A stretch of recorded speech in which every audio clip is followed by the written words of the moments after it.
अस्सलामु अलैकुम। वड्डी खबर आ गई जी, वड्डी ब्रेकिंग न्यूज़ आ गई, जिसके लिए इमरान नियाजी भाग रहा था कि जनाब मैं बच जाऊं, और आज भी उसने दरख्वास्त दी थी कि जनाब मैं बच जाऊं, लेकिन नियाजी नहीं बचा। अब ऊंट पहाड़ के नीचे आ गया है, नाल शाह महमूद कुरैशी भी रगड़ा गया है, और दोनों के ऊपर आज फर्दे जुर्म लग गई है। ये ब्रेकिंग न्यूज़ है जनाब, बहुत बड़ी ब्रेकिंग न्यूज़ है कि उसके ऊपर जनाब फर्दे जुर्म लग गई है इमरान नियाजी और शाह महमूद कुरैशी के ऊपर। आज उनके वकील पेश हुए, उन्होंने कहा जी कि आज फर्दे जुर्म ना लगाई जाए, तो जज ने कहा था नहीं, आप बहुत बहाने कर रहे हैं, बहुत पहले आपने वो किए थे, लिहाजा आज फर्दे जुर्म लगेगी। तो वो जनाब आज फर्दे जुर्म साइफर केस पे जो FIA ने दर्ज किया हुआ है वो लग गई है। ऑफिशियल सीक्रेट एक्ट की खसूसी अदालत ने, ऑफिशियल सीक्रेट एक्ट की खसूसी अदालत ने ये वाला फर्दे जुर्म लगा दिया है। और अब आप कह सकते हैं जो मैंने आपको कहा है कि ऊंट पहाड़ के नीचे आ गया है। बस अब क्या होगा, आज से 30 दिन आप उल्टी गिनती शुरू कर दें, और वहाँ से इंशाल्लाह ताला 30 दिनों के अंदर अंदर इमरान नियाजी को और इनको कम अज़ कम 14 साल की सज़ा ज़रूर होगी। 14 साल की सज़ा, 14 साल की सज़ा। दूसरों को जेल में डालने वाला, दूसरों के जेल के पंखे उतारने वाला, जो मर्जी सहूलतें ले ले, तू ले रहा है जो मर्जी ले ले, लेकिन अब तुझे कोई नहीं बचा सकता, कोई नहीं बचा सकता। खुला आपने वो साइफर लहराया है, ये देखे जी ये। और फिर बाद में जब आपसे पूछा गया, FIA ने पूछा, कहता जी मुझसे गुम हो गया, गुम हो गया। ठीक है, तो आज शाह महमूद कुरैशी की भी दरख्वास्त लगी हुई है कि जनाब मेरा केस जो है ओपन कोर्ट में किया जाए, तो वो पहले फैसला दे चुके हैं, ये ऐसे ही दरख्वास्त है। तो इसके ऊपर जनाब ये कार्रवाई आज हुई है। अब तकरीबन ये नामुमकिन हो गया है कि जनाब कोई क्वैशमेंट और ये वाली चीज़ें कानून के मुताबिक, वैसे कोई इमरान जज कर दे तो उसकी मर्जी है, लेकिन कानून के मुताबिक अब इमरान खान के ऊपर ये वाला फैसला जल्दी आएगा। और आज देखें 23 है, तो 27 के लिए उन्होंने गवाही मांग ली है। अब गवाह होंगे वो, आप ये समझ ले, मैं आपको चले ये बता देता हूँ कि गवाह होंगे जी, उसके ऊपर 4 या 5 डेटों पे गवाह हो जाएंगे।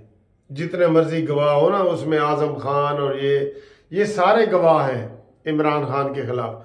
आजम खान जो उसका प्रिंसिपल सेक्रेटरी वगैरह था, वो वाले। तो इसके 4 या 5 डेटों पे गवाह होंगे, और उसके बाद बहस और फैसला। बस हुण गल जड़ा ना वो नेड़े मुक गई है।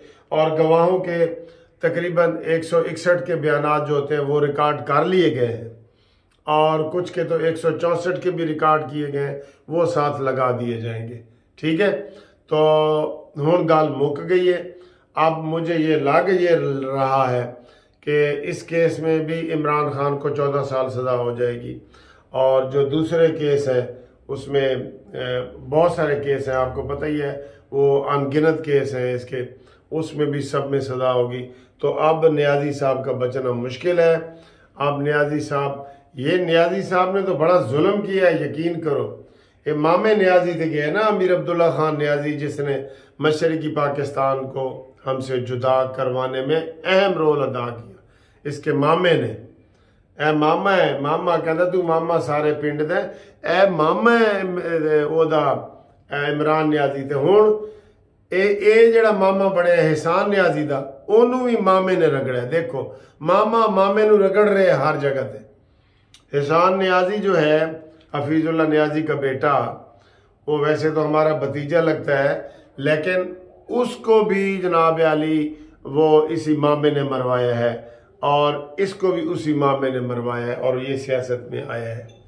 तो फर्द जुर्म की मैंने आपको बता दी है स्टोरी, ये बहुत बड़ी बात है। और इसके साथ ही आज दूसरा जो वो केस चल पड़े हैं, जो इसमें लगने थे 9 मई वाले, वो देखें केस कितने पड़े हैं। उसके भी आज सुप्रीम कोर्ट ने फैसला करना है। 5 जज बैठे हैं, हम ख्याल इमरान जज। अब वो क्या फैसला देते हैं, ये इसलिए भी आज बड़ा अहम दिन है, इसलिए भी आज बहुत अहम दिन है कि वो क्या फैसला करते हैं। वो भी समझ लें कि फंस गए हैं, ना हाँ कर सकते हैं ना कर सकते हैं। उनमें इतनी जुर्रत नहीं है कि वो खुलेआम वो करें। वो फैसला भी कन्फ्लिक्ट वाला आएगा। ऐसे मैं आपको बता रहा हूँ 1 और 4 का निस्बत आएगी, तो वो भी ऐसे ही आएगा। ठीक है, तो ये ब्रेकिंग न्यूज़ थी, हमने कहा ये आपको बताएं। और उसके बाद कल नवाज शरीफ के हवाले से भी ब्रेकिंग न्यूज़ आ सकती है, वो भी हमने आपको बता दिया है। फिलहाल इमरान खान पहाड़ के नीचे आ गया है और अब इसको बचाने वाला कोई नहीं है। फर्द जुर्म लग गई है, आइंदा की 27 तारीख पड़ गई है। शाह महमूद कुरैशी पे भी लग गया, इसके ऊपर भी लग गया, और अब गाड़ी चल पड़ी है चौथे गियर में। तो अब आप देख रहे हैं, जब चौथे गियर में गाड़ी चल पड़े मोटरवे पे, तो उसको लाहौर से इस्लामाबाद पहुंचने में कितनी देर लगेगी। यही हाल नियाज़ी का है।